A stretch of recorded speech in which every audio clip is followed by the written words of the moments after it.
বাংলাদেশ জাতীয় দলের ক্রিকেটার শেখ মেহেদী হাসানের মা বেগম মমতাজ বেগম আর নেই। রোববার 22শে ফেব্রুয়ারি সকালে খুলনায় শেষ নিঃশ্বাস ত্যাগ করেন তিনি।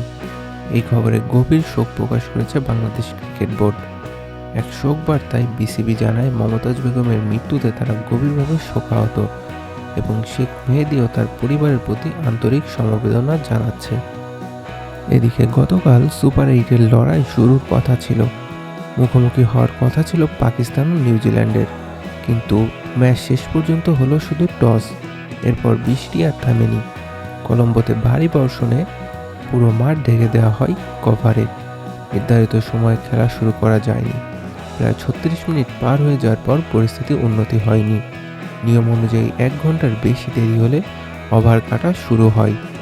তবে বৃষ্টি এতটাই স্থায়ী ছিল যে শেষ পর্যন্ত যাওয়ার আগেই পরিষ্কার হয়ে যায় খেলা আর সম্ভব নয়। ফলে সুপার 8-এর প্রথম ম্যাচটি পরিত্যক্ত ঘোষণা করা হয়। এদিকে আজ 22শে ফেব্রুয়ারি মেয়েদের এশিয়া কাপ রাইজিং স্টার্স টুর্নামেন্টের ফাইনালের শুরুটা ছিল দারুণ আশাজনক। অধিনায়ক ফাহিমা খাতুন এর নেতৃত্বে বোলিংয়ে চাপে রাখে ভারতকে। নির্ধারিত 20 ওভারে 7 উইকেটে 134 রানে আটকে যায় ভারত। তেজাল হাসাবনিশ 34 বলে 51 রানে অপরাজিত থাকেন। অধিনায়ক রাধা যাদব করেন 36 রান। দীনেশ বৃন্দার ব্যাট থেকে আসে 19 রান।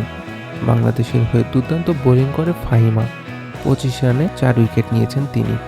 135 রানের লক্ষ্যেও তাড়া করতে নেমে পাওয়ার প্লেতে 1 উইকেটে 36 রান তুলে ভালো সূচনা করে লাল সবুজের প্রতিনিধিরা।